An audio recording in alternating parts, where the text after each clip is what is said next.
Olá, alunos! Seja bem-vindo a esta segunda aula da disciplina de Estruturas Algébricas. Eu sou a professora Alessandra. Então, nessa aula nós daremos continuidade ao estudo de tópicos da álgebra abstrata. Mas antes de retomar o que nós já estudamos e apresentar os temas dessa aula, gostaria de reforçar um aviso importante que estão sendo realizadas as aulas dos estudos continuados em matemática.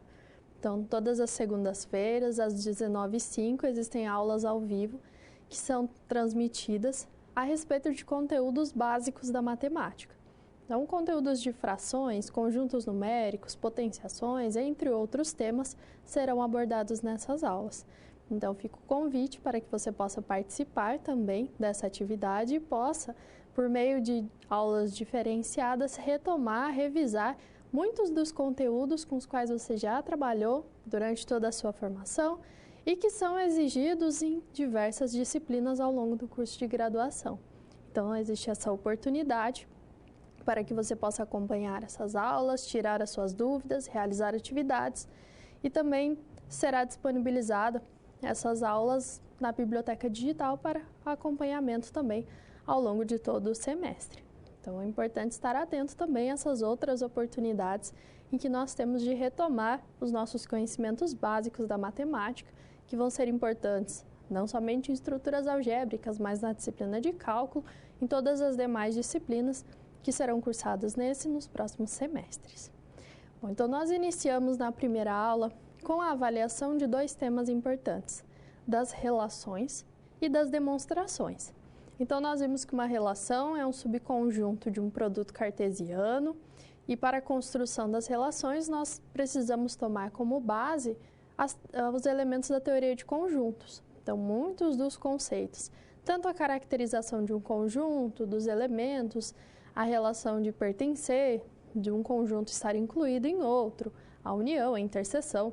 Então, todos esses conhecimentos básicos da teoria de conjuntos nos auxiliam na compreensão das relações, que, por sua vez, nos auxiliam na fundamentação do conceito de função, por exemplo. É aquela função que nós abordamos, inclusive, na educação básica. E depois nós avaliamos as demonstrações. Nós observamos que os mais diversos resultados da matemática, para que eles possam ser aplicados na resolução de problemas, na interpretação de fenômenos, nós precisamos demonstrá-los, ou seja, nós precisamos justificar a validade de cada um desses resultados. E temos diferentes técnicas para realizar essa demonstração. A técnica direta, redução ao absurdo e contrapositiva, cada uma delas com as suas particularidades. Nessa aula, nós vamos prosseguir, de certa forma, com o estudo dessas demonstrações, mas pensando em um conjunto específico, que é o conjunto de números naturais. Então, quando nós queremos demonstrar propriedades relativas a esse conjunto, nós vamos nos basear em um resultado específico, que é o princípio da indução finita.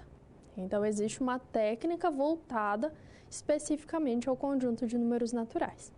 Além disso, nós vamos estudar a estrutura desse conjunto, como ele foi organizado a partir de axiomas, e também estudar o conjunto de números inteiros, o qual pode ser relacionado com o conjunto de números naturais, se nós construirmos os números negativos com base em operações que não são fechadas no conjunto de números naturais. Ou seja, se eu tomo dois números naturais, eu calculo, por exemplo, a subtração envolvendo eles. Pode ser que o resultado seja natural, seja nulo ou seja negativo. Com o negativo surge a necessidade de acrescentar um novo tipo de elemento e um novo conjunto. Daí surge a necessidade do conjunto de números inteiros. Então, vamos acompanhar no quadro um resumo de todos esses tópicos que serão abordados. Então, nós vamos estudar o conjunto de números naturais, principalmente em relação à axiomatização, então a estruturação do conjunto, e o estudo do princípio da indução finita, e logo em seguida avaliar as propriedades presentes no conjunto de números inteiros.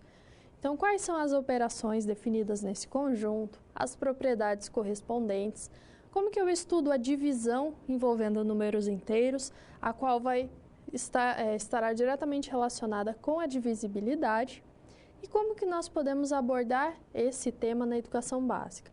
Como que nós podemos ensinar o conjunto de números inteiros na educação básica.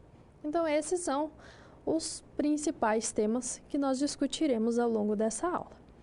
Bom, então, ao longo da história, nós observamos diversos conjuntos, diversos conceitos da matemática sendo desenvolvidos. Na história, no desenvolvimento do homem, houve também o desenvolvimento do conjunto de números naturais.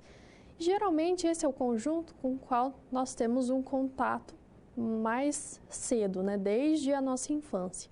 Então, as crianças, desde pequenas, elas têm um contato com esse conjunto numérico, principalmente pelo incentivo da sua família, da sociedade, da comunidade, a que ela realize uma contagem, consiga acompanhar as quantidades de elementos, de agrupamentos. Então, desde a educação infantil, as crianças têm um contato com esse conjunto numérico.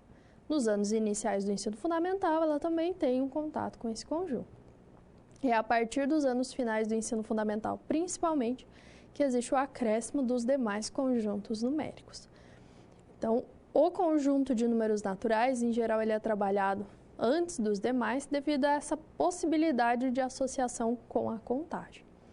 Mas, historicamente, além dessa visão desse conjunto como a possibilidade de acompanhar as quantidades de elementos de conjuntos, houve uma preocupação com a estruturação do conjunto do ponto de vista rigoroso, do ponto de vista formal da matemática.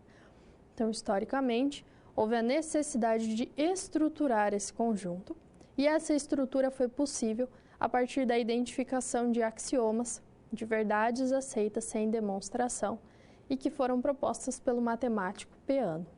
Então, existem 4 axiomas que foram propostos e que visam a estruturação de todo esse conjunto de números do ponto de vista formal, então do ponto de vista rigoroso. E toda a essência dessa caracterização se dá a partir de uma função importante, que é a função sucessor, que leva um número natural em seu sucessor. Então, quando eu acrescento uma unidade a esse número. Então, vamos acompanhar no quadro quais são esses axiomas. Então, essa essência da caracterização se deu a partir da função sucessor e os axiomas estão relacionados a essa função. Então, o primeiro axioma afirma que todo número natural possui um único sucessor. Então, a cada natural eu identifico um sucessor e essa identificação é realizada de forma única. O segundo axioma afirma que números naturais distintos têm sucessores distintos. Então, se eu tomo 2 números naturais quaisquer, diferentes entre si, quando eu identifico seus sucessores, eles também serão diferentes. O terceiro axioma afirma que existe um único número natural, chamado 1 e representado pela notação do número 1, que não é sucessor de nenhum outro. Isso quer dizer que eu não consigo nenhum outro número natural diferente de 1, cujo sucessor seja o número 1. Então, nós podemos pensar nesse número 1 como o princípio do conjunto de números naturais. Ele não é sucessor de nenhum outro, mas a partir dele eu consigo construir os demais elementos por meio dessa função sucessor. E aqui nós temos 2 possibilidades, dependendo do autor, dependendo da intenção. Nesse formato dos axiomas que nós estamos estudando, estamos considerando o número 1 como o princípio desse conjunto. Mas nada impede de estruturar o conjunto a partir do zero, se eu considerar que o zero é um número natural. Então, eu posso partir de zero e considerar que o zero não é sucessor de nenhum outro e, a partir dele, construir os demais números naturais. Então, nós temos essas 2 possibilidades. Existem autores que tomam a partir do 1 e existem autores que tomam a partir do zero. Então, depende da intencionalidade. Se eu quero que o zero, no contexto em que eu estou trabalhando, seja um número natural, ou que os números naturais iniciem a partir do número 1. Então, vai depender dos objetivos que nós temos com esse estudo. E o último axioma afirma que se eu tenho um subconjunto dos naturais, então x contido em ele, o número 1 pertence a esse conjunto, o número 1 que seria aquele princípio dos naturais. E além disso, o sucessor de todo elemento do conjunto X pertence a X, nós podemos garantir que X é igual ao conjunto de números naturais. Então, se eu tenho um subconjunto que contém o número 1 e contém o sucessor de todo elemento daquele conjunto, eu garanto que esse conjunto coincide com os naturais. Eu estou afirmando que é a partir do número 1, porque o meu terceiro axioma partiu de 1. Se fosse 0, eu iria substituir por 0. Então, esses 4 axiomas, eles são chamados de axiomas de Peano. São esses 4 axiomas que possibilitam a estruturação do conjunto de números naturais do ponto de vista formal. E é a partir dessa função sucessor que nós conseguimos construir todos os infinitos números que pertencem ao conjunto de números naturais. E é a partir deste último axioma, associado ao conjunto, que pode ser igual aos naturais, que nós conseguimos identificar o chamado princípio da indução finita, que é aquele princípio que vai nos auxiliar na demonstração de propriedades válidas a todo o conjunto de números naturais ou a subconjuntos infinitos dele. Mas antes de compreender esse princípio e observar como que nós aplicamos esse princípio na demonstração de propriedades, vamos analisar agora essa função sucessor a partir de um diagrama. Então, é aquele mesmo diagrama da teoria de conjuntos e nós associamos o domínio, que é composto pelo conjunto de números naturais, e o contradomínio, também composto pelos naturais. Então, a função sucessor é aquela que leva cada número natural n no seu sucessor n mais 1. Então, nós observamos, a partir dessa estrutura aqui, cada número natural é levado em um outro número natural pela função sucessor, e essa associação é realizada de forma única. O número 2 tem um único sucessor, que é o número 3, e assim sucessivamente.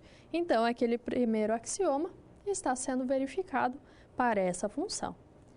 Quando eu tomo 2 números diferentes no domínio, por exemplo, 2 e 3, os seus sucessores também serão diferentes. 3 e 4 são diferentes um do outro. Isso quer dizer que essa função sucessor, ela é injetiva. Então, daquelas propriedades das funções. Se eu tenho 2 elementos diferentes no domínio, as suas imagens serão diferentes. Ou se eu tomo 2 elementos cujas imagens são iguais, os elementos necessariamente no domínio devem ser iguais. Então, isso também ilustra a questão do segundo axioma de Peano. O terceiro axioma dizia que existe um número natural que não é sucessor de nenhum outro, que é o número 1. Basta avaliar agora o contradomínio. No contradomínio, nós observamos o número 1, que é um elemento dos naturais, mas que não está associado a nenhum outro elemento do domínio. Então, eu não consigo nenhum número natural cujo sucessor seja o número 1. Isso quer dizer que a imagem dessa função sucessor, então a imagem de S, ela não contém todos os números naturais. Ela vai conter todos os números maiores ou iguais a 2. O número 1 não é um elemento da imagem dessa função. Por isso que essa função ela não é sobrejetiva, portanto, ela não é bijetiva. Então, o número 1 é o único número natural que não é sucessor de nenhum outro. Então, esses axiomas nós conseguimos observar a partir dessa representação em diagramas. Já o quarto axioma, nós vamos estudá-lo observando qual é a implicação desse axioma na construção do princípio da indução finita. Então, nós vimos que no axioma eu tinha um subconjunto dos naturais. Se esse subconjunto contivesse o número 1, o primeiro elemento do conjunto de números naturais, e o sucessor de todo elemento desse conjunto, ele coincide com os naturais. E é a partir desse quarto axioma que nós vamos estruturar 2 condições que compõem o princípio da indução finita. Então, vamos ao quadro acompanhar. Esse axioma, o quarto axioma de Peano, ele recebe o nome de axioma da indução. e ele é utilizado como base para o método de demonstração de proposições relacionadas aos números naturais, que é o chamado princípio da indução finita. Então, como que eu aplico esse princípio para justificar uma certa propriedade?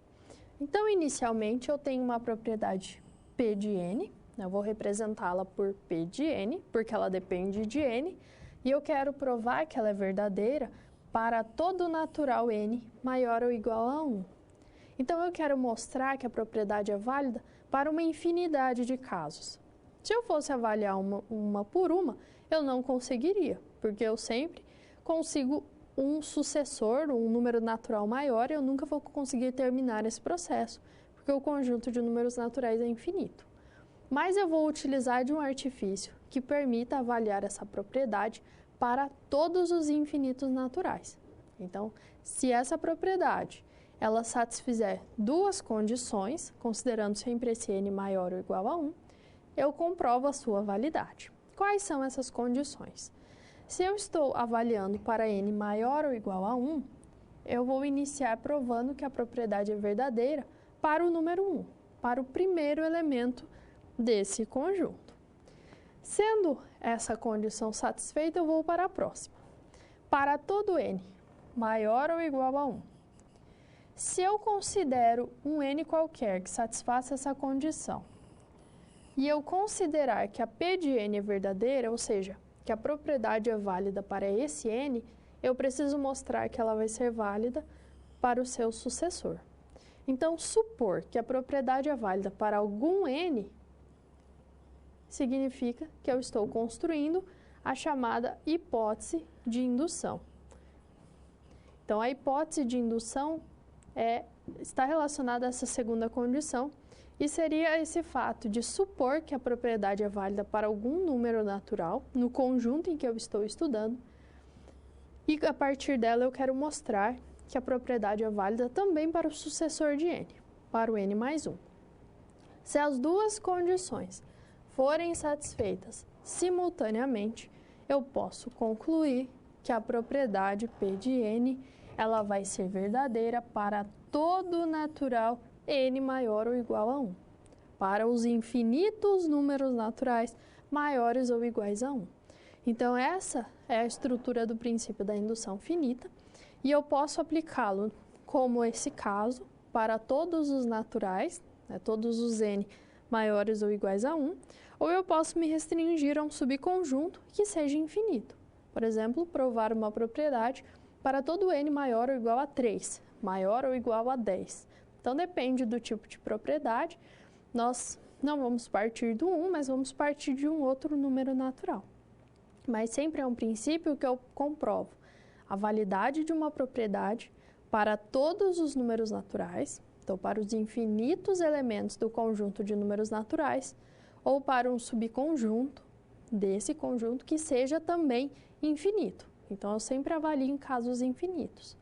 Então, com essas duas condições derivadas do axioma da indução, eu consigo concluir a validade de qualquer propriedade dessa natureza. Então, agora nós teremos uma atividade para que você possa refletir a respeito dessas condições presentes no princípio e identificar quais os argumentos necessários para comprovar a validade de uma proposição. Então, vamos acompanhar no quadro. O objetivo é provar pelo princípio da indução finita essa propriedade P de n para todo n natural. Então, vamos considerar todo n maior ou igual a 1. O que essa propriedade nos diz? Que a soma dos n primeiros números naturais ímpares é igual a n quadrado. Por que eu sei que são números ímpares? Bom, eu avalio os primeiros números, são todos ímpares, e esse 2n menos 1 é uma representação geral para um número ímpar. Então, eu quero aplicar o princípio da indução finita nesse caso. Eu vou avaliar duas condições. Vou avaliar se a P de 1 é verdadeira, ou seja, quando n igual a 1, a propriedade é verdadeira. E quando eu tomo um k maior ou igual a 1, um número natural qualquer, se eu supor que a P de k ela é verdadeira, eu devo concluir que a propriedade aplicada sobre k mais 1 também será verdadeira. Então, essas são as duas condições. Qual será a hipótese de indução? Que argumentos nós podemos utilizar? Então, reflita a respeito dessa atividade, enviando contribuições e dúvidas, e em seguida discutiremos sobre ela.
Vamos acompanhar, então, no quadro, como que podemos aplicar o princípio da indução finita nesse caso.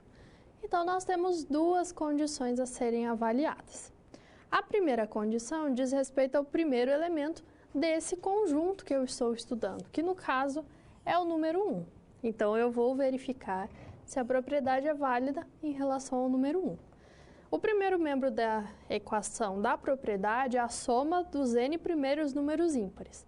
Mas se eu tenho 1, eu só vou considerar o primeiro número ímpar, que é o número 1. E eu sei que 1 é igual a 1 ao quadrado. Se isso acontece, a expressão que caracteriza a propriedade ela é válida quando eu tenho n igual a 1. Então, eu não estou simplesmente substituindo n por 1. Eu estou avaliando as relações que são satisfeitas nos conjuntos numéricos e eu comparo com a expressão da propriedade. Então, como é válido, é exatamente igual àquela propriedade quando eu tomo n igual a 1, eu garanto que a P de 1 é verdadeira. A propriedade aplicada em 1, ela é verdadeira. Vou para a segunda condição. Suponho que a propriedade é válida para alguma constante k e provo para o seu sucessor. Então, se eu suponho que a propriedade é válida para algum número k maior ou igual a 1, quer dizer que a igualdade da propriedade é válida quando eu substituo n por k. Então, essa é a igualdade que eu sei que é verdadeira pela hipótese de indução. Só que no primeiro membro, eu tenho a soma dos k primeiros números naturais ímpares. Eu quero provar a propriedade para o sucessor de k. Então, eu precisaria ter a soma dos k mais 1 primeiros números naturais ímpares. Então, eu preciso acrescentar um termo nessa soma. Que número eu vou acrescentar? O próximo número ímpar. O próximo número ímpar será o número 2, k mais 1 menos 1. Então, esse é o próximo número ímpar que eu posso acrescentar nessa expressão. Só que esse número eu posso simplificar e reescrever como 2k mais 1. Então, essas são as informações que eu tenho. A hipótese de indução e essa estrutura para o próximo número ímpar. Então, partindo da hipótese de indução, que é a única que eu sei que é verdadeira, eu vou acrescentar a ambos os membros esse próximo número ímpar. Quando eu acrescento esse termo, no primeiro membro da igualdade, eu já tenho a soma dos k mais 1 primeiros números naturais ímpares. Eu vou avaliar o segundo membro. Eu tenho k ao quadrado mais o próximo número natural ímpar, que eu posso reescrever como 2k mais 1, como nós vimos anteriormente. Então, eu distribuo, aplico a associatividade, as caracterizações das operações e vou ter no segundo membro da igualdade, agora k ao quadrado mais 2k mais 1. E se nós compararmos com as expressões de produtos notáveis, nós vamos ver que esse polinômio eu posso simplificar como k mais 1 elevado ao quadrado. Então, em resumo, a soma dos k mais 1 primeiros números naturais ímpares é k mais 1 ao quadrado, que é exatamente a característica presente na propriedade, quando n assume o valor k mais 1. Isso quer dizer que essa propriedade é válida para o número k mais 1. Se eu tenho que p de 1 é verdadeira, e quando eu suponho que p de k é verdadeira, eu mostro que p de k mais 1 é verdadeira, eu posso concluir pelo princípio da indução finita que essa propriedade p ela é válida para todo natural n maior ou igual a 1, independente de qual seja esse valor n. Se eu tenho n igual a 1 milhão, eu sei que essa propriedade é verdadeira. Se eu tenho n igual a 20, eu sei que essa propriedade é verdadeira. Então, eu provo para todos os infinitos casos. Por isso que essa segunda condição, ela precisa ser trabalhada de forma genérica, porque a partir dela, a partir da associação com a função sucessor, que eu consigo percorrer todo o conjunto de números naturais. E com ela eu garanto a validade da propriedade para todos os infinitos números naturais naquele conjunto, que no caso seriam os naturais maiores ou iguais a 1. Então, esse é um princípio muito utilizado quando nós queremos avaliar propriedades específicas sobre o conjunto de números naturais. Basta avaliar as duas condições e depois concluir pelo princípio. Lembrando que as duas condições devem ser satisfeitas simultaneamente. Então, com os axiomas de Peano, com o princípio da indução finita, nós conseguimos estruturar o conjunto e provar propriedades relativas a ele. Então, agora nós vamos analisar mais algumas propriedades dos números naturais em relação principalmente às suas operações básicas. Então, nós temos duas possibilidades de trabalho, assim como foi comentado na estruturação de n. Eu posso considerar os naturais a partir de 1 ou a partir do 0. Vai depender de qual é o autor no qual eu estou me baseando, qual é a linha de pesquisa com a qual eu estou trabalhando. Então, depende de muitos fatores a seleção por um ou por outro formato do conjunto de números naturais. Por exemplo, se eu quero trabalhar com os naturais com uma associação direta com a contagem, não faria sentido eu acrescentar o zero nesse conjunto, porque eu não consigo incluir o zero como uma associação com a contagem. Agora, se eu quero trabalhar com operações, eu quero um elemento neutro, já o zero é um elemento importante. Então, tudo depende do nosso objetivo, da forma de trabalho que nós adotaremos para o estudo desse conjunto ou para o emprego desse conjunto na resolução de problemas. No conjunto de números naturais, nós podemos definir duas operações usuais, a adição e a multiplicação. A subtração e a divisão nós podemos trabalhar a partir dessas duas operações. Então, eu consigo expressar a subtração como um caso específico da adição e a divisão como uma combinação entre essas duas operações. Nós vamos estudar isso mais especificamente no conjunto de números inteiros. Então, essas duas operações, elas apresentam diversas propriedades. Em relação à adição, eu tenho a propriedade associativa, Isso quer dizer que, dados A, B, C, números naturais quaisquer, eu posso calcular A mais B e o resultado acrescentar a C, ou eu posso somar A com o resultado de B mais C. Nos dois casos, o valor obtido, o valor final, será exatamente o mesmo. A comutatividade. Então, eu posso somar A com B ou B com A e o resultado também será o mesmo. É o tipo de propriedade que nós utilizamos quando queremos alterar as posições de termos em uma equação, por exemplo. E temos a existência do elemento neutro, se nós adotarmos aquela versão dos naturais, contendo o zero. Então, partindo de N, considerando o zero como natural, este número zero ele vai ser chamado de elemento neutro, porque dado qualquer número natural A, eu sei que 0 mais A, ou A mais 0, vai resultar no próprio número A. Então, independente da ordem em que eu tomo, sempre que eu acrescento um número A ao zero, o resultado sempre vai ser o próprio número A. Então, essas são as propriedades do conjunto de números naturais munido da adição usual, a adição com a qual nós estamos acostumados. Com a multiplicação, nós temos algo bem semelhante.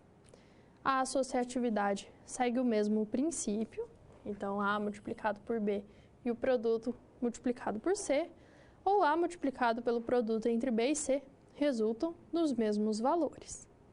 A comutatividade ilustra aquela famosa frase de que a ordem dos fatores não altera o produto. Então, é exatamente esse caso.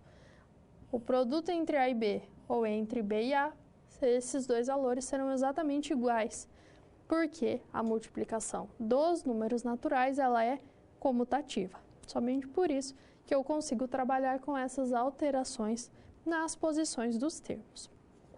E também temos a presença do elemento neutro relativo à multiplicação, que nesse caso é o número 1, que está presente tanto nos dois formatos para os números naturais, partindo de 0 ou partindo de 1.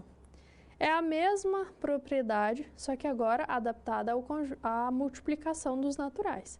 Então, o número 1, ele apresenta a propriedade de que para todo A natural, A multiplicado por 1 ou 1 multiplicado por A, resulta no próprio número A.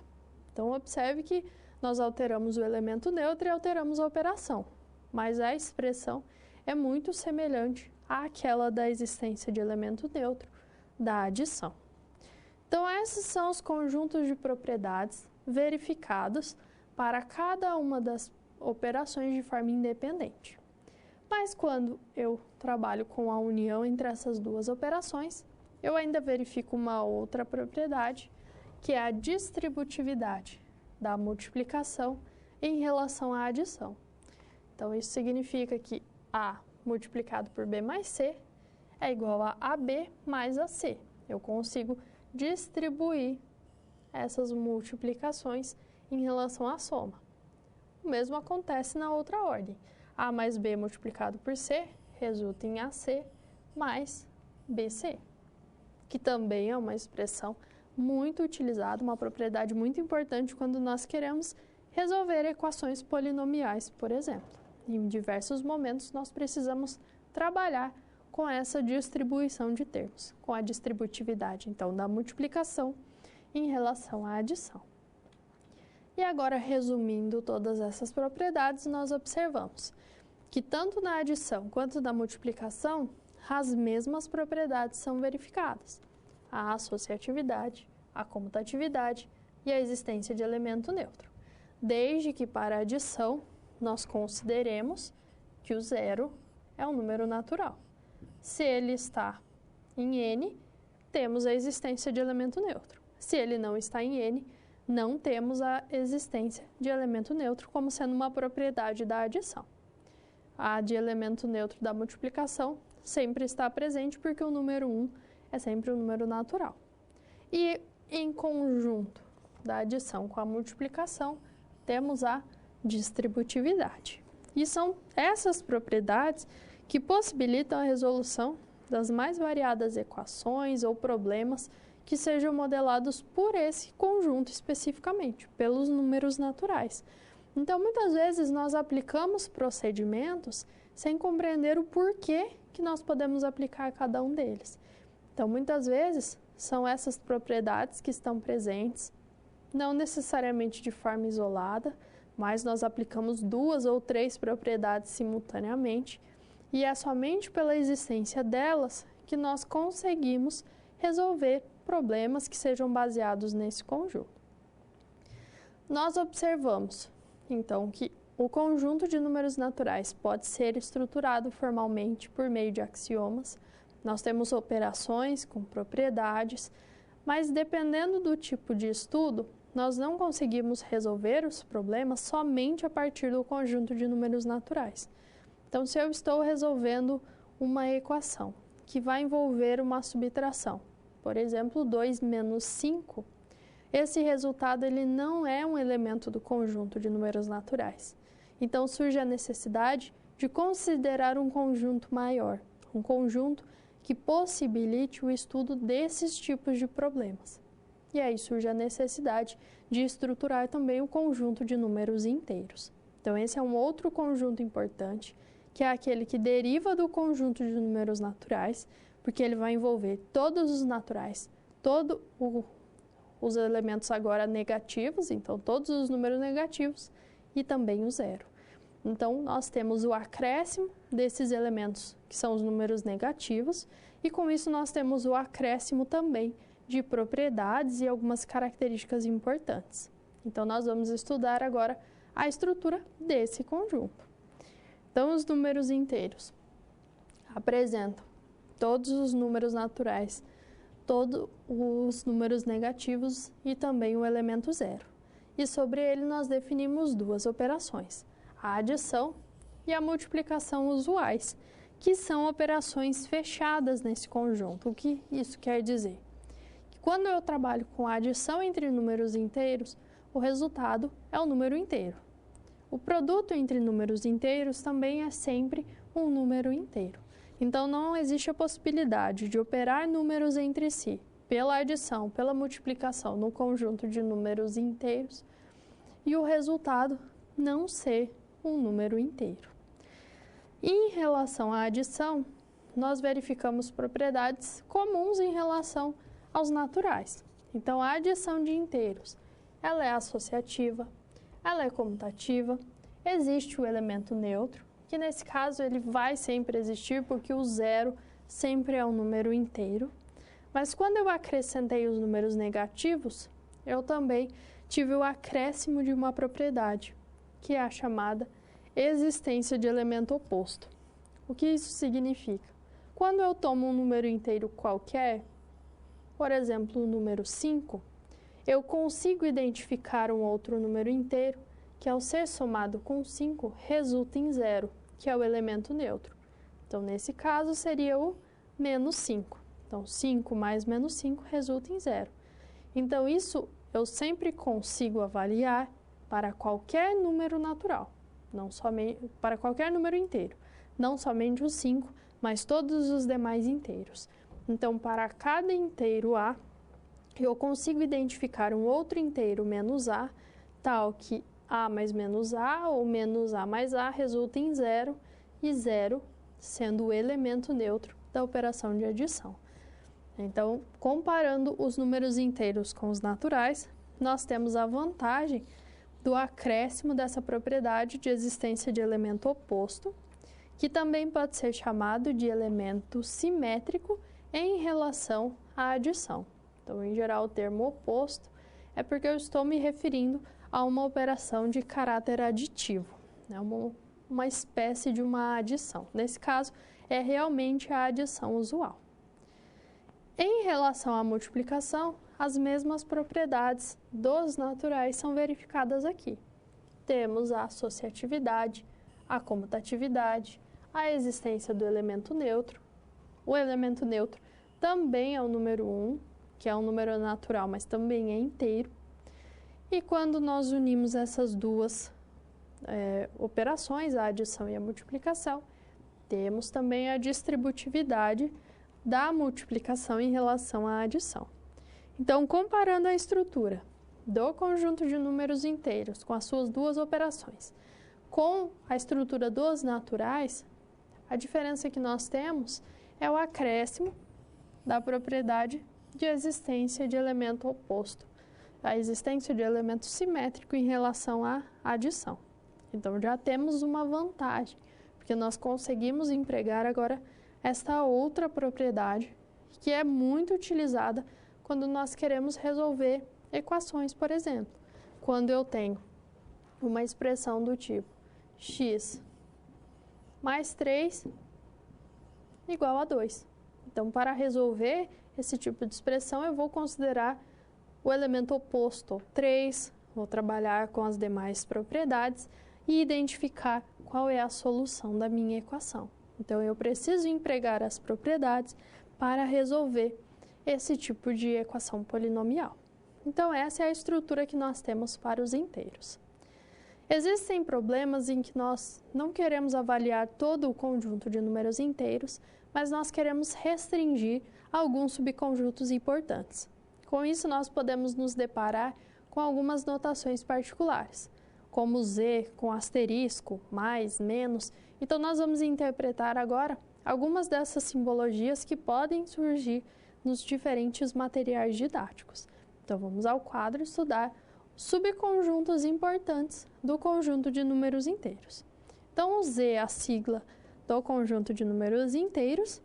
Quando eu tomo todos os números inteiros, com exceção do zero, eu tenho o conjunto dos inteiros não nulos, que eu vou denotar por z asterisco. Então, os inteiros não nulos são aquele subconjunto que contém todos os inteiros, com exceção do zero. Quando eu excluo todos os números negativos do conjunto de números inteiros, eu me restringo ao subconjunto dos inteiros não negativos, que é representado dessa forma. Eu tenho o z e um subscrito mais. Então, quer dizer que são os inteiros não negativos. De modo análogo, se eu excluo os positivos, eu vou ter apenas o zero e os negativos. Então, essa sigla z com subscrito menos indica o conjunto dos números inteiros não positivos. E agora eu posso organizar, posso unir diferentes representações. Então, se eu quero os números que são não negativos e também não nulos, eu vou ter esse conjunto z mais asterisco. Asterisco porque eu excluí o zero, mais porque eu excluí os negativos. E assim nós vamos ter o conjunto dos números inteiros positivos. E se eu considero todos os números inteiros, descarto o zero e descarto todos os positivos, eu vou ter o conjunto que contém somente os inteiros negativos. Por isso que o z menos asterisco é o conjunto formado por todos os números inteiros negativos. Então, nós temos os inteiros não negativos, não positivos, não nulos, positivos e negativos. Então, esses são os subconjuntos importantes. E lembrando que o conjunto de números naturais é um subconjunto do conjunto de números inteiros.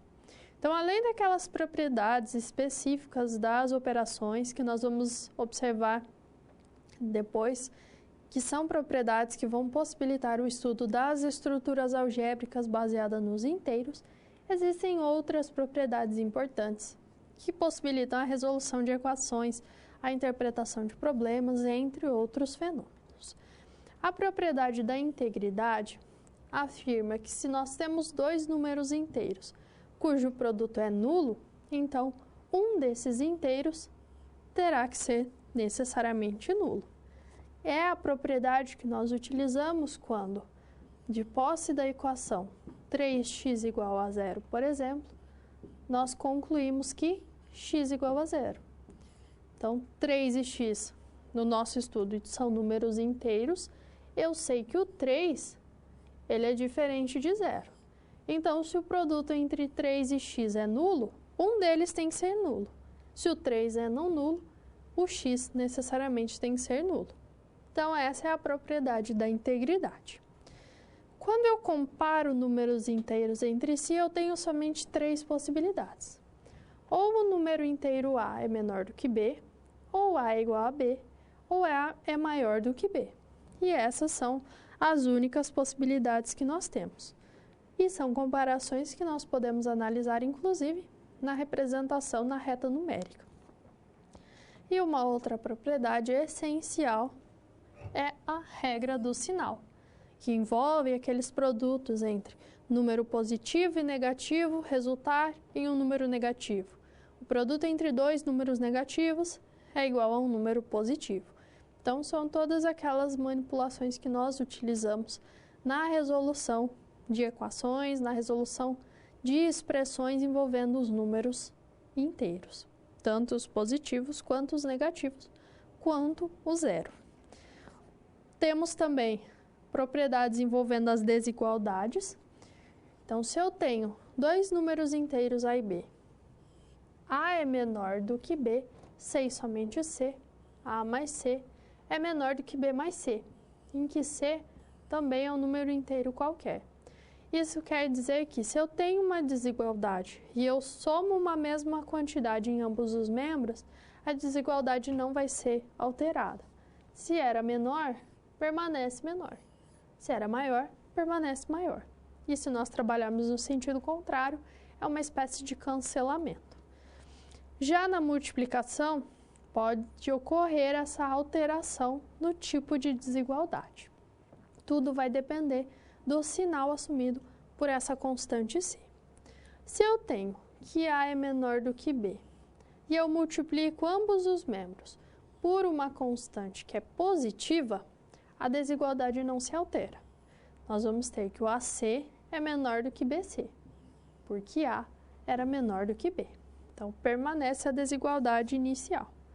Agora, se eu tenho que A é menor do que B e a constante C é negativa, eu vou ter que AC é maior do que BC.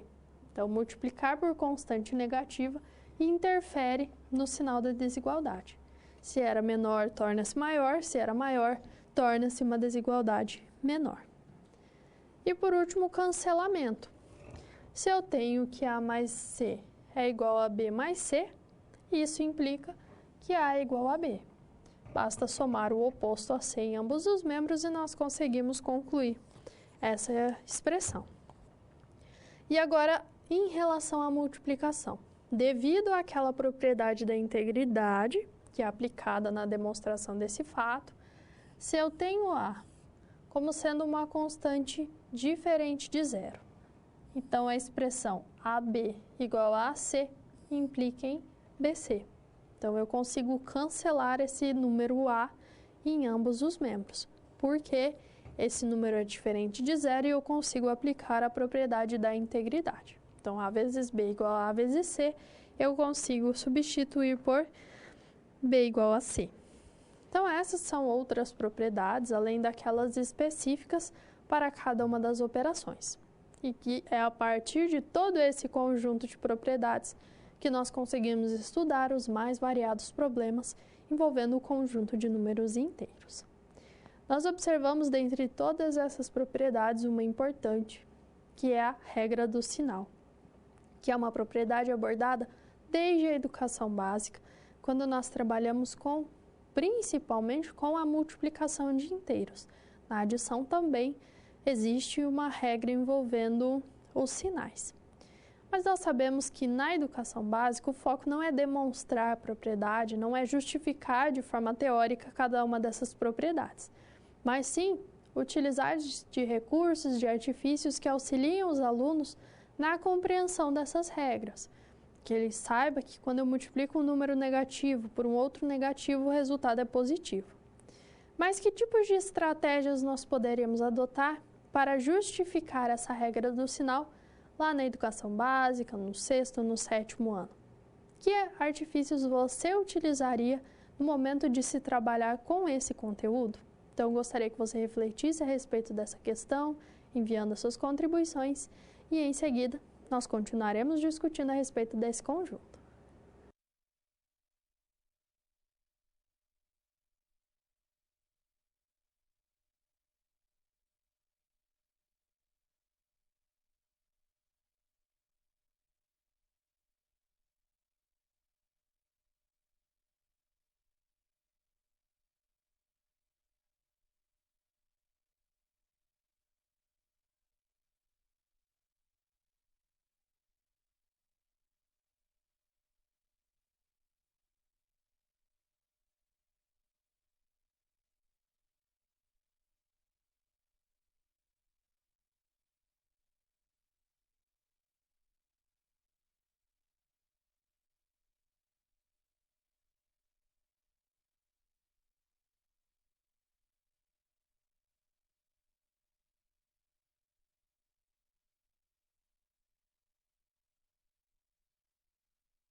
Então, quando nós queremos justificar alguma propriedade, principalmente nos anos finais do ensino fundamental, nós podemos utilizar diferentes estratégias metodológicas, materiais manipuláveis como um apoio para que os alunos consigam compreender a aplicação de cada uma dessas propriedades. Então, o uso de resolução de problemas, investigações, jogos e outros tipos de materiais podem contribuir com essas justificativas, seja para uma regra de sinal, seja para um cancelamento, seja para a existência do elemento oposto. Então, é importante sempre procurar diferentes estratégias que auxiliem o aluno com esse tipo de compreensão, que nós sabemos que para trabalhar com essas justificativas de forma teórica, nós precisamos de vários argumentos, precisamos articular propriedades entre si, em alguns casos aplicar uma técnica de demonstração específica, mas isso não caberia na educação básica. Então, nós precisamos utilizar outros recursos para auxiliar nesse tipo de compreensão. Gostaria que você acompanhasse agora na câmera de documentos um tipo de material que pode auxiliar com a regra do sinal envolvendo a operação de adição, adaptando em relação à multiplicação também. Então, aqui nós temos fichas que eu posso chamar de fichas dos sinais. Nós temos dois tipos de fichas. Uma com uma representação com mais, que vai indicar quantidades positivas, e a outra com a indicação de menos, que vai representar quantidades negativas. E uma característica interessante é que a positiva vale uma unidade positiva, a negativa vale uma unidade negativa. Quando eu trabalho com a junção entre uma positiva e uma negativa, nós vamos ter a formação de uma figura. Então, essa figura vai representar o zero, porque eu estou somando mais 1 com menos 1, isso resulta em zero, o elemento neutro. Então, a formação dessa figura vai nos indicar que uma anulou a outra, ou seja, nós temos esse elemento neutro da operação de adição. Então, como que eu posso ilustrar uma operação de adição envolvendo números inteiros? Então, aqui nós temos um exemplo de 5 mais menos 8. 5 vai representar, então, 5 fichas dessa representando a quantidade positiva. Então, positivo e negativo, inclusive, eu posso considerar com cores diferentes, materiais diferentes, dependendo do que eu tenho à disposição para a construção desse material. Menos 8 seriam 8 fichas, representando a quantidade negativa. Eu quero somar esses dois números, então eu vou somar as fichas. Então, quando eu junto uma ficha positiva com uma negativa, eu tenho 0. Eu consegui juntar 5 dessas fichas, e restaram 3 fichas dessa do tipo negativa. Isso quer dizer que, quando eu somo 5 com menos 8, o resultado é menos 3, porque resultaram 3 fichas representando uma unidade negativa. Então, de forma visual, nós conseguimos apresentar uma determinada regra, que nesse caso é a propriedade da existência do elemento neutro em relação à adição. Então, essa figura que foi formada vai representar visualmente o zero, né, o elemento neutro da adição de inteiros. Então, esse é um recurso que nós podemos utilizar, é apenas um exemplo. Podem ser utilizados diversos outros materiais, diversas outras estratégias, mas é importante buscar sempre um recurso que auxilie os alunos na interpretação dessas regras, dessas propriedades.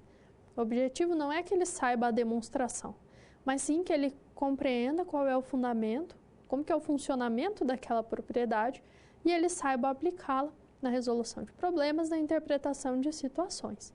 Então, sempre é importante articular aquelas diferentes estratégias metodológicas, não somente no ensino da álgebra ou dos conjuntos numéricos, mas de todo o conhecimento da matemática, inclusive da álgebra, que muitas vezes apresenta esse caráter mais abstrato, mas que ainda assim nós podemos utilizar de recursos concretos, recursos visuais ou táteis, para auxiliar na compreensão de cada um desses conteúdos. Nós estudamos até o momento os números inteiros, com as operações usuais de adição e de multiplicação. A subtração nós podemos interpretar como a adição com o oposto, como foi esse caso das fichas. Nós estávamos trabalhando com 5 mais menos 8. E eu posso interpretar na forma de diferença, 5 menos 8. Então, estou somando 5 ao oposto de 8. Já a divisão pode ser interpretada como uma articulação entre a adição e entre a multiplicação.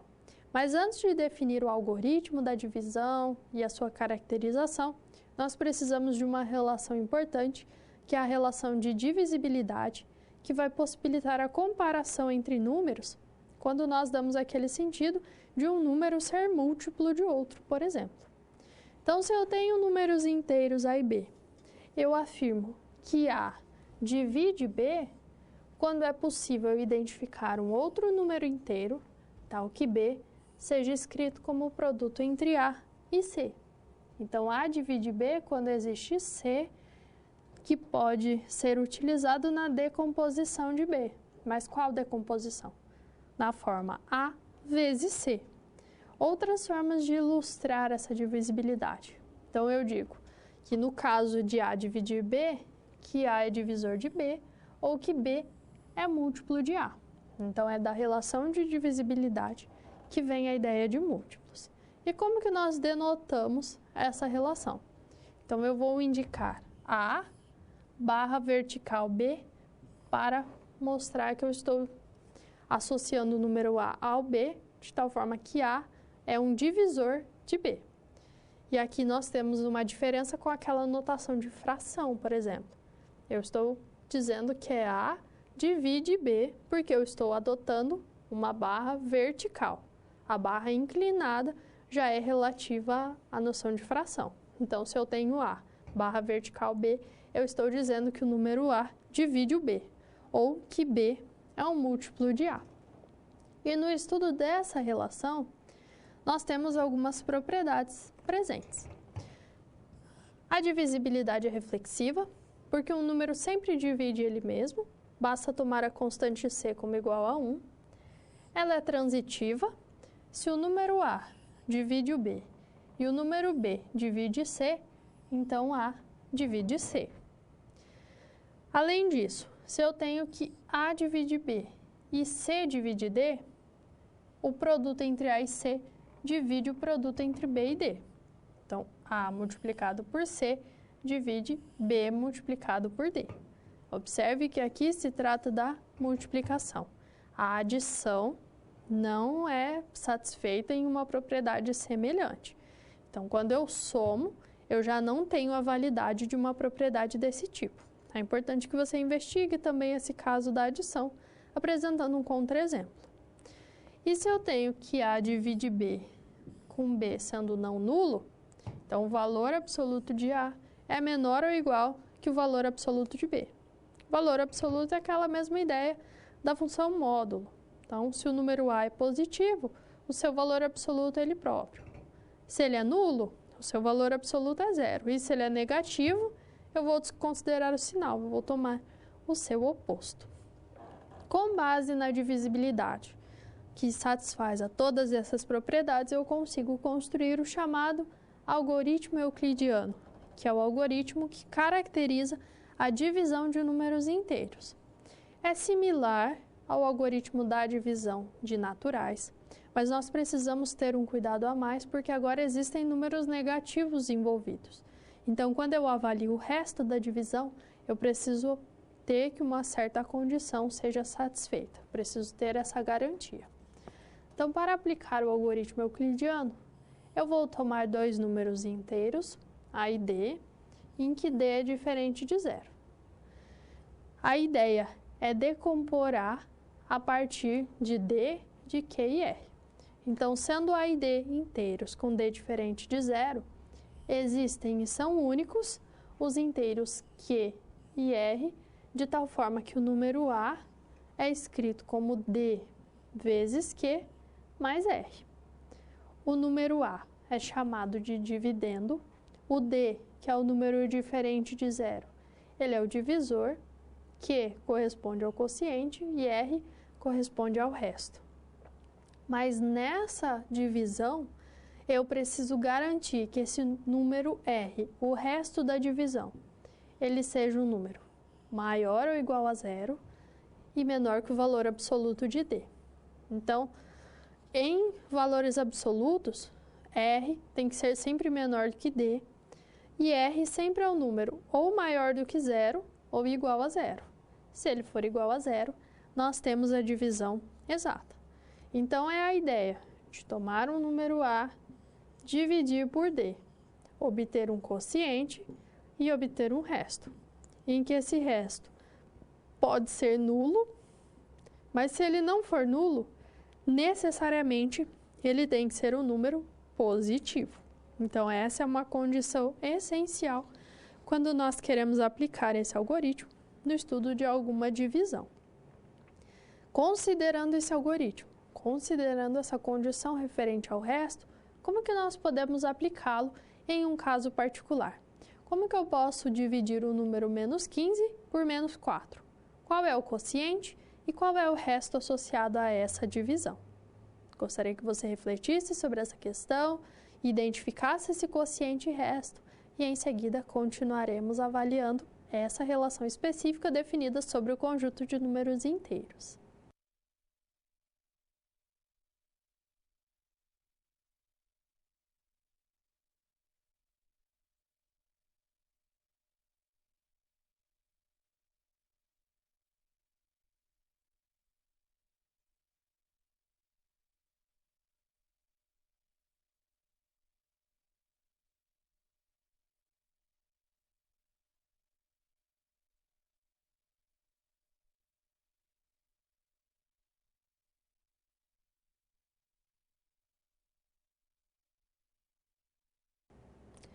Nós vamos avaliar agora essa divisão. Nós vamos analisar duas situações para que você entenda a importância da consideração do resto que foi apresentado. Então, vamos ao quadro e o nosso objetivo é dividir menos 15 por menos 4. Bom, se eu estou dividindo menos 15 por menos 4 e eu tomo o resto, como o quociente como sendo 3, bom, 3 vezes menos 4 é menos 12. Menos 15 menos menos 12 resulta em menos 3. Então, se eu tomasse o quociente como sendo 3, eu iria obter um resto menos 3 que é menor do que zero. Então, eu não posso usar esse tipo de procedimento. Eu não posso considerar um quociente que gere um resto como sendo um número negativo. Eu preciso ter um resto sempre sendo um número positivo. Então, qual que é a ideia? Eu vou ter o menos 15 e vou dividir por menos 4. Eu testei o 3 e eu vi que o 3 não gera um resto positivo. Então, eu vou considerar agora o quociente 4. Se eu tomo o quociente 4, 4 multiplicado por menos 4 é igual a menos 16. Menos 15 menos menos 16 é menos 15 mais 16, que resulta em 1. E agora sim, nós temos um resto, que é um número maior do que zero. Então, quando eu divido menos 15 por menos 4, o quociente dessa divisão é 4 e o resto é 1, porque o resto deve atender àquela condição. Então, eu não posso tomar um quociente que gere um resto sendo negativo. Então, o resto sempre é um número positivo, ou ele é nulo quando a divisão é exata. Então, a ideia é decompor esse menos 15 como menos 4 vezes um determinado número inteiro mais um resto, e o resto sempre maior ou igual a zero. Então, essa é a característica do algoritmo euclidiano. Então, eu vou tomar divisões de forma que o resto sempre atenda aquele critério. Por que nós não avaliamos esse caso nos números naturais, por exemplo? Porque sempre que eu divido números naturais entre si, eu vou ter restos positivos, porque não existem os números negativos envolvidos no processo. Já nos números inteiros, eu preciso ter esse cuidado, porque o resto ele pode ser um número negativo. Se ele for negativo, é porque eu executei algum procedimento incorreto, tomei algum quociente incorreto. Então, sempre eu vou tomar o quociente que gere esse resto como sendo um valor positivo, mesmo que eu tenha que tomar um quociente maior ou menor independente da situação. E essa ideia da divisibilidade sobre os números inteiros, ela é uma relação e, além do mais, ela é uma relação de equivalência, como nós estudamos na primeira aula. Então, é uma relação sobre Z, então é um subconjunto do produto cartesiano de Z com o próprio Z, e, além disso, ela apresenta 3 propriedades: a reflexiva, a simétrica e a transitiva. Então, as 3 propriedades são satisfeitas simultaneamente. Vamos verificar no quadro como construir uma relação de divisibilidade baseada na ideia, uma relação de equivalência baseada na divisibilidade. Então, o objetivo é, nós vamos partir de um conjunto e construir uma relação baseada na divisibilidade. Então, se A divide B, eu vou ter a notação específica e eu tenho a existência daquele número C. Eu vou tomar A como um subconjunto dos inteiros, composto somente pelos números 5, 6 e 7. E vou construir uma relação R sobre A. Então, R contida no produto cartesiano de A com o próprio A. E a relação vai ser definida dessa forma. Um par XY pertence à relação em que X e Y são elementos do conjunto A, C e somente C, 2 divide X menos Y. Quer dizer que X menos Y é um múltiplo de 2. Então, a diferença entre as componentes é um múltiplo de 2. Vou testar todas as combinações possíveis entre os elementos de A. Então, o primeiro par é o 5, 5. 5 menos 5 resulta em 0.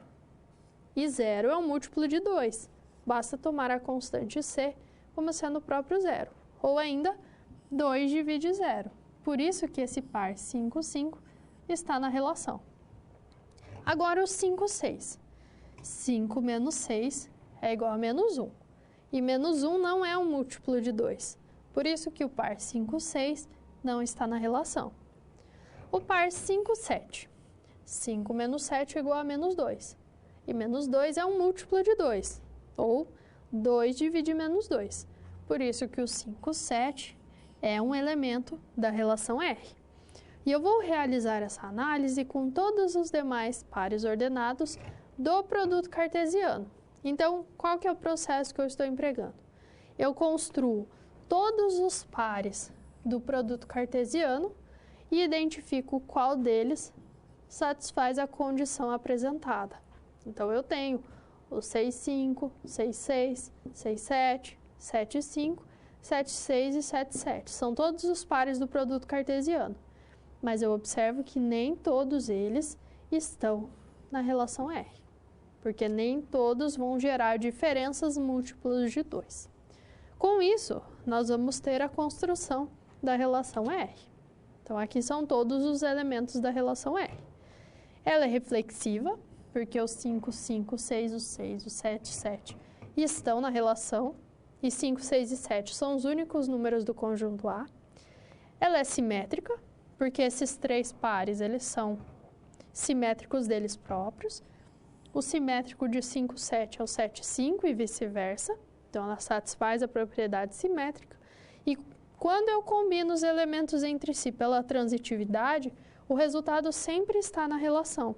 Então, essa relação R, ela é uma relação de equivalência sobre A. Então, ela é simétrica, reflexiva e transitiva. Sendo uma relação de equivalência, eu vou construir alguns conjuntos importantes a partir de seus elementos. Quando eu analiso os elementos que compõem a relação R, eu observo que 5 está relacionado com 5 e 5 está relacionado com 7, porque o par 5, 5 indica 5 relacionado com 5. O par 5, 7 indica 5 relacionado com 7. Então, eu vou construir o conjunto de todos os elementos de A que estão relacionados a 5. Como é formado apenas pelos 5 e 7, eu vou dizer que o C5 é composto pelo 5, 7. Então, são todos os elementos de A que se relacionam a 5 pela relação R. São aqueles que vão compor pares ordenados com 5. Bom, o 6 está relacionado somente com ele mesmo. Então, o conjunto com essas relações envolvendo o 6 contém somente o número 6. Já o 7 está relacionado a 5, 7 está relacionado a 7, então o conjunto com todos os elementos de A que se relacionam ao número 7 é formado pelo 5 e pelo 7. Observe que os conjuntos de 5 e 7 são iguais. O que são esses conjuntos? São as classes de equivalência relacionadas a R. O que é uma classe de equivalência, então? É o conjunto de todos os elementos daquele conjunto inicial, que no nosso caso é o A, que possuem os elementos que estão relacionados a um dos elementos de A. Então, o que é a classe de equivalência do 5 em relação a R? É o conjunto de todos os elementos de A que formam pares ordenados com o 5 na relação R. A classe de equivalência do 6, todos os elementos que formam pares ordenados com o 6 na relação R. E assim sucessivamente. Então, essas são as classes de equivalência. E agora eu vou construir um conjunto com todas essas classes. Como as classes de 5 e 7 são iguais, eu vou contar uma única vez. A classe do 6 é um conjunto diferente. Então, eu formei um conjunto cujos elementos são conjuntos, porque a classe de equivalência é um tipo de conjunto. Então, esse conjunto formado por todas as classes de equivalência associadas a todos os elementos de A, com base na relação de R, ele é chamado de conjunto quociente. Conjunto quociente de A segundo a relação de R, a relação R. Então, o conjunto quociente é um conjunto de classes de equivalência. Ele é um conjunto composto por todas as classes de equivalência da relação R sobre A. Então, vai envolver os elementos de A que estão presentes na relação R e todas as associações. Então, o conjunto quociente é um conjunto composto por conjuntos. Os seus elementos são classes de equivalência. Então, esse é um conjunto que pode ser estudado com base em uma relação de equivalência. E o exemplo que nós temos é a divisibilidade. Então, eu só construo classe de equivalência e conjunto quociente se eu estiver estudando uma relação de equivalência. Preciso ter a relação de equivalência para que exista a classe de equivalência e o conjunto quociente. Então, o conjunto quociente nada mais é do que a junção de todas as classes de equivalência que podem ser estudados com base na relação e com base no conjunto inicial. Então, esses são outros estudos que nós podemos realizar com base nas características do conjunto de números inteiros, da divisibilidade, e que pode ser estendida ao estudo de outras relações de equivalência. Então, nós conferimos a estrutura dos inteiros, propriedades importantes, o algoritmo euclidiano, e nós observamos que o conjunto de números inteiros ele pode ser trabalhado a partir de um conhecimento prévio do aluno, que são os números naturais. Então, agora nós vamos investigar alguns elementos a respeito do ensino desse conjunto na educação básica. Então, a introdução do conjunto de números inteiros pode partir do princípio da extensão, em que nós tomamos por base os números naturais e construímos o conceito do novo número a ser acrescido, que é o número negativo. Então, pelo princípio da extensão, nós definimos a ideia de número relativo, que seria o número A menos B, envolvendo os naturais A e B, de tal forma que se A é maior do que B, a diferença é positiva. Se A é igual a B, a diferença é nula. Mas se A é menor do que B, a diferença é negativa. E é dessa diferença negativa que surge a necessidade de acrescentar os números negativos. Então, nós podemos trabalhar, inclusive, com uma subtração, quando a subtração gera um número que não é natural. E aí, nós precisamos acrescentar os números negativos e construir agora o conjunto de números inteiros. Mas, nesse processo, podem surgir alguns obstáculos epistemológicos, que são dificuldades momentâneas que os alunos podem apresentar, mas que podem ser superadas por meio de estudos, de atividades, de outros outras abordagens desse tema. Então, algumas dificuldades. Dificuldade em dar significado a quantidades negativas isoladas, por exemplo, não aceitar que um número negativo é a solução de uma equação. Dificuldade em ampliar a representação da reta numérica aos inteiros negativos, diferenciar qualitativamente as quantidades positivas e negativas. Então, entender o número negativo como um objeto, o número positivo como outro, e que não poderia estar numa mesma reta, então ter esse tipo de dificuldade. Interpretação equivocada do zero absoluto, do zero como origem. Oposição em relação ao concreto aplicado aos números naturais. Então, os naturais nós temos uma associação mais direta com contagem, com outros tipos de processos. Então, o aluno ter essa dificuldade de associar algo concreto ou partir do conceito agora abstrato, sem uma necessidade direta do concreto. E uma das dificuldades mais difíceis de ser superada é a necessidade do modelo para unificar operações aditivas e multiplicativas.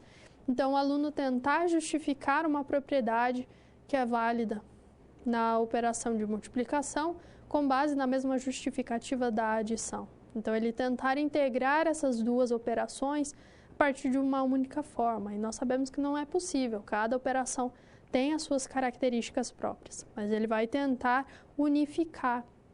Então, esse é um tipo de dificuldade que pode surgir. Por isso que é interessante o uso de outras estratégias, de outros recursos que possam auxiliar na superação dessas dificuldades. E nós temos diversas formas para introduzir, principalmente os números negativos. Então, alguns autores apresentam modelos que podem nos auxiliar com esse tipo de trabalho. Vamos conferir alguns no quadro. Então, nós podemos partir de um modelo aritmético, em que nós partimos de operações não fechadas nos naturais, como é o caso da subtração. Chega um momento em que o conjunto dos números naturais não dá conta daqueles resultados e eu preciso apresentar um novo número, um número negativo. O modelo geométrico, então eu tenho a reta numérica para os naturais. Por simetria, eu construo os negativos e construo todo o conjunto de números inteiros. E tem o modelo algébrico. Eu vou partir de uma equação, x mais a igual a b, e quando b é menor do que a, eu preciso de um novo conjunto, eu preciso de um novo recurso para resolver esse tipo de problema, que é algo semelhante ao caso do modelo aritmético. Então, essas são algumas formas de se trabalhar com a introdução desse conjunto numérico. Então, é importante compreender todas essas propriedades, saber justificá-las do ponto de vista teórico, mas conseguir articular novas formas de se trabalhar com esse tipo de conjunto, de apresentar as propriedades e dar aos alunos um certo significado a muitas dessas manipulações que são adotadas na resolução de problemas com base nos conjuntos numéricos, no conjunto de números inteiros. Então, eu espero que com essa aula você tenha observado a importância de estudar esse conjunto, de identificar também diferentes formas de abordar cada um dos temas, cada uma das suas particularidades. Caso você tenha alguma dúvida, não se esqueça de encaminhar as suas mensagens por meio do fórum da disciplina. Desejo a você bons estudos e até a próxima!